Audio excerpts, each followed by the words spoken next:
If you are looking for the best things to do in Glacier National Park, you have come to the right spot.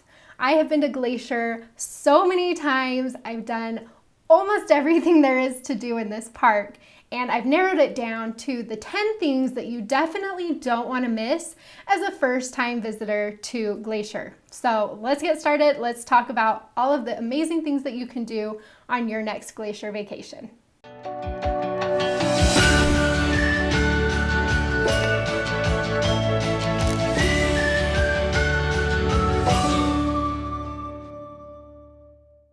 My name is Ash, and I'm a former park ranger and the founder of Dirt in My Shoes.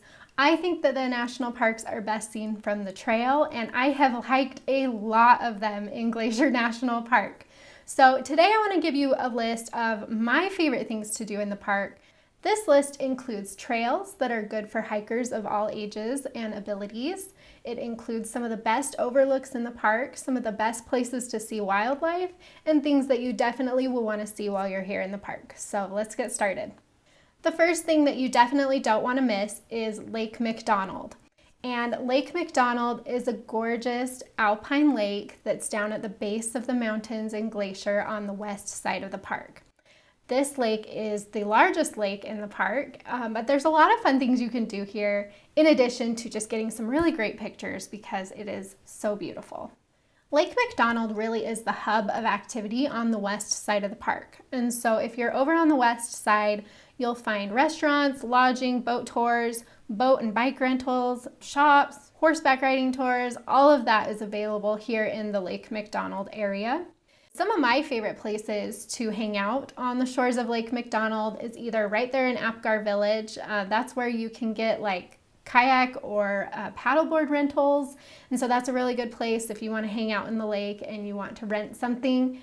I also really like the picnic area that's just right there. Or if you go over to the Fish Creek campground, there's a little bit of a day use area there.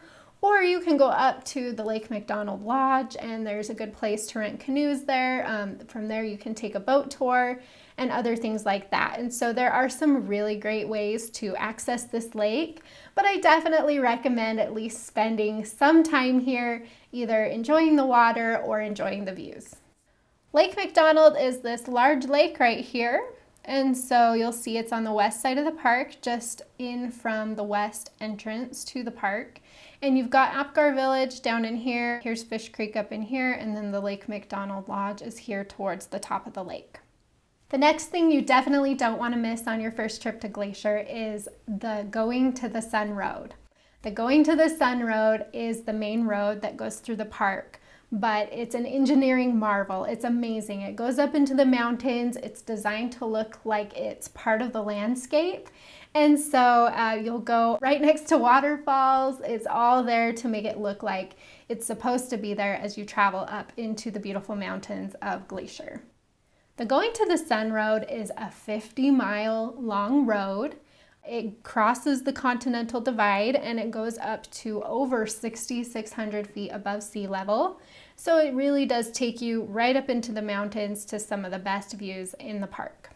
The Going to the Sun Road is where you'll find a lot of the most popular activities that you won't want to miss. And so you'll definitely want to plan your trip for a time when this road is open if you've never been to the park before.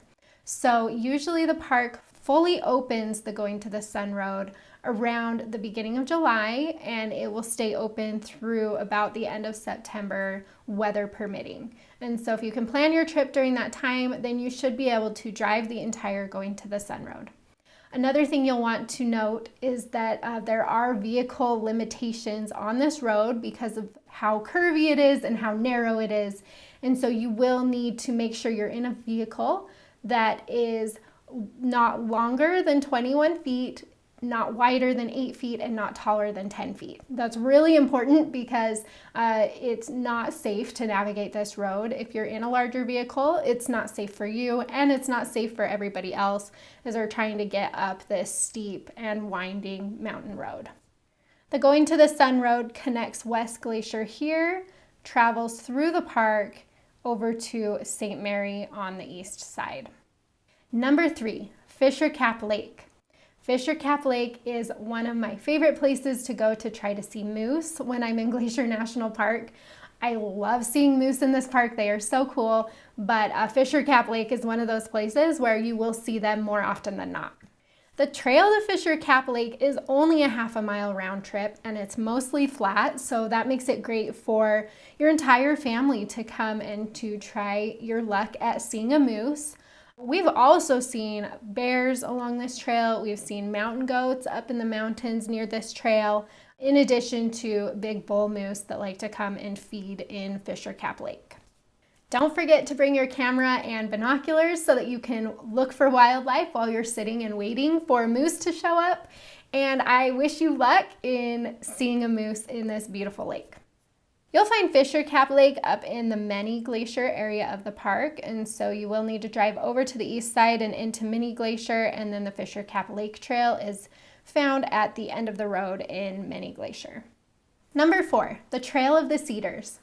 I love the Trail of the Cedars because it is a flat boardwalk trail, and so it's wheelchair friendly. It's good for everyone in your group, but it takes you through a beautiful old growth forest, and it's just really magical. It's beautiful. You walk through the forest, and when you get to the top of the loop, you'll reach Avalanche Gorge, which is just a beautiful sight to see as the river comes down in that area. The Trail of the Cedars is popular because not only is it a good boardwalk trail for a lot of people, but this is also the kicking off point to Avalanche Lake, which is one of the most popular trails in the park. So if you want to go to Avalanche Lake, you will hike a portion of the Trail of the Cedars to get up to that lake. A lot of people hurry through this area, but I love the Trail of the Cedars. It's a really beautiful trail. Definitely don't miss hiking up to the top of the loop and seeing Avalanche Gorge. There's a beautiful bridge that goes over the gorge, and then you get to look down at the glacial water, which is just like a really vibrant blue color as it works its way down that gorge. If you want to start the Avalanche Lake Trail, even if you don't want to go the whole way, then it will follow the gorge for a little while, giving you just really beautiful views as you spend some time in this area. The Trail of the Cedars is a 1-mile loop. It's wheelchair accessible. Pets are not permitted. It is hard to get parking here. It can be very busy and congested, and so you'll want to keep that in mind as you're planning your trip. You'll find the Trail of the Cedars on the west side of the Going to the Sun Road. So as you follow the road up here, you'll reach the Avalanche Creek campground, and the Trail of the Cedars starts pretty much from right there. So there's a couple of different parking areas that you can park in this area to access the Trail of the Cedars. Number 5, St. Mary Falls. This waterfall hike is really beautiful. It's not too difficult, but it takes you to just a gorgeous, rushing, raging waterfall that's really nice to see and really fun to spend some time near. This waterfall can gush really heavily during the early summer and spring, and so you may not get that beautiful blue that you get later in the season, but whenever you go, it's just a really fun trail and a really beautiful area. Okay, so St. Mary Falls isn't even close to the tallest waterfall in the park, but it is really beautiful. It's a double waterfall, and you will get that gorgeous blue water that is famous in Glacier. And so I love coming to this waterfall with my family.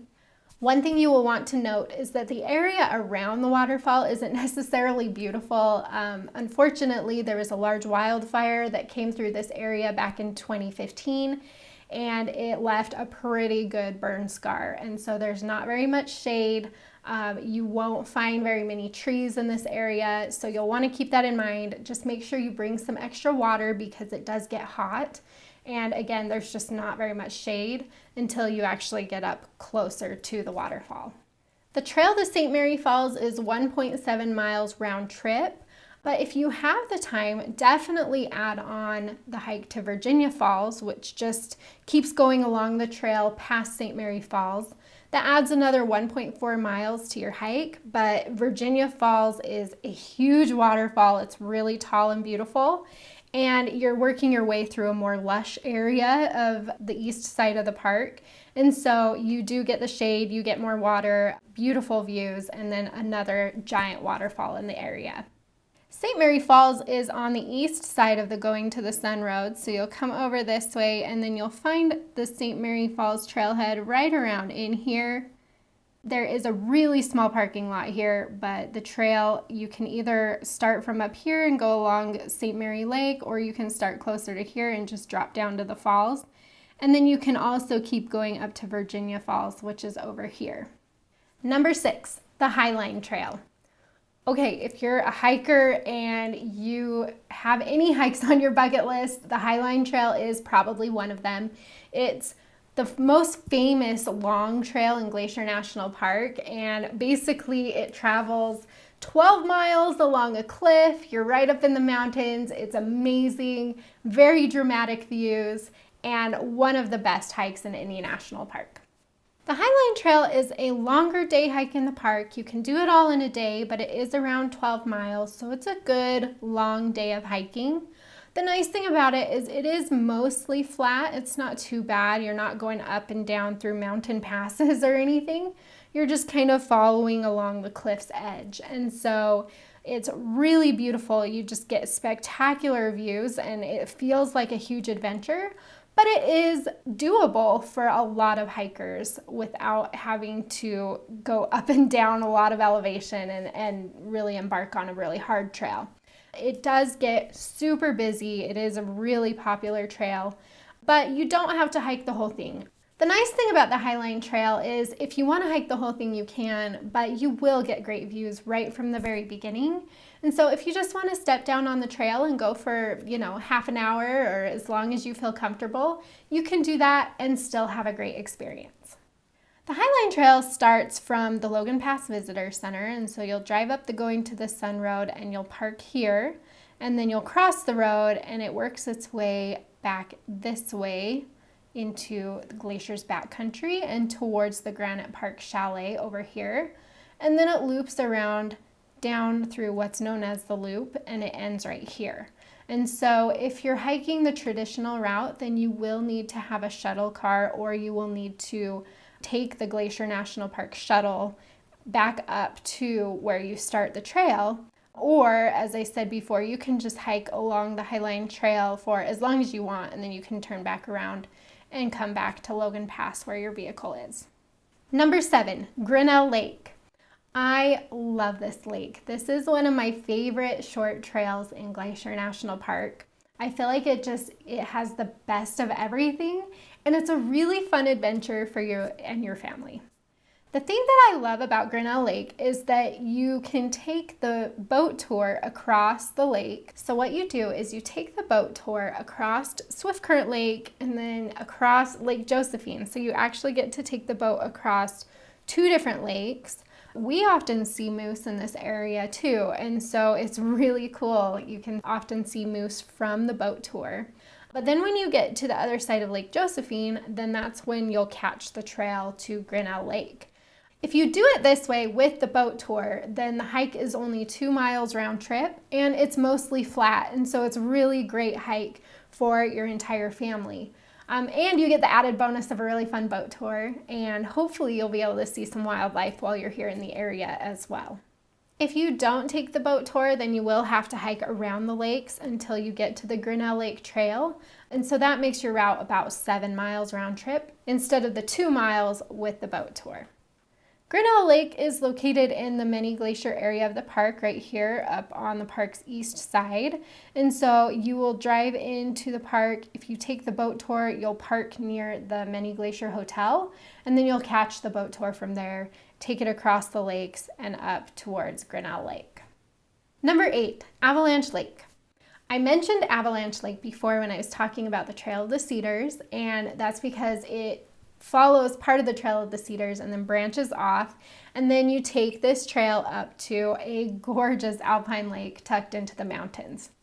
What's cool about Avalanche Lake is you're kind of in a basin, and so you've got this beautiful glacial lake, and then you've got huge, massive waterfalls coming down into the lake from the glaciers up above in the mountains. The trail at Avalanche Lake is 4.6 miles round trip. It does gain about 500 feet of elevation, so you will feel it as you're hiking up to this lake, but it's nothing too crazy. And so it is a really good family trail. I take my kids on this trail all the time, and they do just fine. And so you will see a lot of families and a lot of people who are willing to do a little bit of extra mileage for the added reward of getting up to Avalanche Lake. You'll find Avalanche Lake on the west side of the Going to the Sun Road, and so if you drive up along this way, again, you'll park here at the Trail of the Cedars parking right up near the Avalanche Creek campground. There's a few parking lots right here. You'll start hiking the Trail of the Cedars trail, and then once you get up to the top of the trail, kind of the top of the loop, you will see a big sign and another trail that branches off and takes you up to Avalanche Lake. Number 9, the Hidden Lake Overlook. The Hidden Lake Overlook is one of my favorite places to be in Glacier. It is so beautiful, just really dramatic views of a beautiful mountain lake down at the base of a very recognizable mountain, Bear Hat Mountain, and it's just one of those trails that you really need to try to do while you're in Glacier. The trail to the Hidden Lake Overlook is 2.8 miles round trip. It gains about 460 feet of elevation, and you're on a boardwalk for a lot of the time. And so instead of like climbing up the mountain, you're more going upstairs along this boardwalk. The reason the boardwalk is here is because you're traveling through a very fragile area of the park known as the tundra or meadows. And so this area, we really need to stay on the boardwalks here so that we're not trampling off and hurting the delicate vegetation that grows in this area. There's a lot of wildlife that depends on the vegetation here, and so we need to do our part by staying on the boardwalks as we work our way through this area. When you get to the end of this trail or to the overlook, you will need to hike an additional 2.5 miles to get actually down to the lake. You can do that most of the time. Sometimes that trail is closed due to bear activity, and so you'll want to take note of that. But I really love just staying up at the overlook and enjoying the views from there. This area of the park does stay snowy well into the summer, and so the trail can be closed a little bit longer than the road. So when the road actually opens, the Hidden Lake Overlook Trail may or may not be open, just depending on how much snow is still here. This is also a really awesome place to try to see mountain goats. There's usually some mountain goats as you're hiking and making your way to the overlook. The Hidden Lake Overlook Trail starts at Logan Pass, and so you'll drive the Going to the Sun Road up to the high point of the road, which is Logan Pass. You'll park here, and then you'll find the trail right back behind the visitor center. So you just walk up towards the visitor center, go out the back side, and you'll see the Hidden Lake Overlook Trail going up the hill. Okay, and the last thing that you'll definitely want to see while you're in Glacier National Park is an actual glacier. So it can be a little bit difficult to see glaciers in Glacier National Park. You can see the evidence of them being there with all those beautifully carved mountain valleys and all the just sparkling alpine lakes. But to see an actual glacier, you may have to do a little bit of work. Let's talk about my favorite places to see glaciers in Glacier National Park. Okay, number 1, I love Grinnell Glacier. It's a really good one, especially if you're willing to do a long day hike. You can see Grinnell Glacier either along the Grinnell Glacier Trail, which is a fantastic trail, such a good trail. So that's a really good way to see it. Another way to see this glacier is to hike the Highline Trail. And as you're approaching the Granite Park Chalet, so you've got to go pretty far in along the Highline Trail, you will see a spur trail that takes you up the mountain. It's pretty steep, but you work your way up the mountain, and then that takes you to an overlook of the Grinnell Glacier. If you're a hiker and you don't mind putting in the mileage and you're wanting to see a really great glacier, then Grinnell Glacier is the one that I would go for. Either way, whether you want to hike from the mini glacier side and go up the Grinnell Glacier Trail, or if you want to hike the Highline Trail and see it that way. Both are absolutely spectacular ways to see this glacier.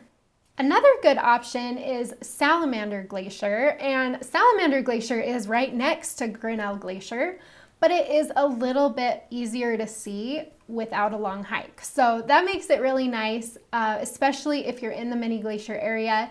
you can just go to the back deck of the Mini Glacier Hotel, and I would definitely bring binoculars. It's pretty far away, but you can see Salamander Glacier from the back deck of that hotel. Another great option, and the easiest one to see of all three of these, is the Jackson Glacier. And all you need to do to see Jackson Glacier is drive along the Going to the Sun Road. As you're on the east side of the Going to the Sun Road, you will see a little pullout for the Jackson Glacier Overlook. And you can just park there and go take a quick peek at the Jackson Glacier. So they do have a big sign there that shows you what you're looking at and which part of the mountain is the actual glacier. But that one is the easiest glacier to see in Glacier National Park. Looking at a map real quick, just showing you where those glaciers are. So here's the Going to the Sun Road, and the Jackson Glacier Overlook is just right here. And so you just pull off there, and then Jackson Glacier is up in here, but it's pretty big and you can see it really well from the road. So that's a great one if you just want a quick stop and you want to see a glacier. To see Grinnell Glacier, you'll go up into the Mini Glacier area and catch the Grinnell Glacier Trail from there. And Grinnell Glacier is right up in here, and you can hike right to it using the Grinnell Glacier Trail, which is cool. The other way to see that is to go start over here at Logan Pass, and you'll hike the Highline Trail this way, and then as you're approaching the Granite Park Chalet, then you'll see that side trail that will take you up the mountain, and then you can look down on the Grinnell Glacier from there. And then Salamander Glacier is the same. Salamander Glacier is right up in here. But again, because it is a little bit easier to see from further away, you can just stay down here in the Mini Glacier area with your binoculars and look up that direction to see that glacier. Okay, there you have it, my 10 favorite things to do in Glacier National Park, especially as a first-time visitor. If you can get to these 10 things, then you will know that you have had a fantastic vacation. There are so many cool things to do in Glacier, so this is by no means an all-inclusive list, but you can rest assured knowing that you have seen some amazing, incredible, fantastic things in Glacier National Park during your time there. I wish you all the best with your Glacier trip planning. Please reach out if you have any questions. Subscribe to this channel to get more information and trip planning help, and we'll see you out on the trails.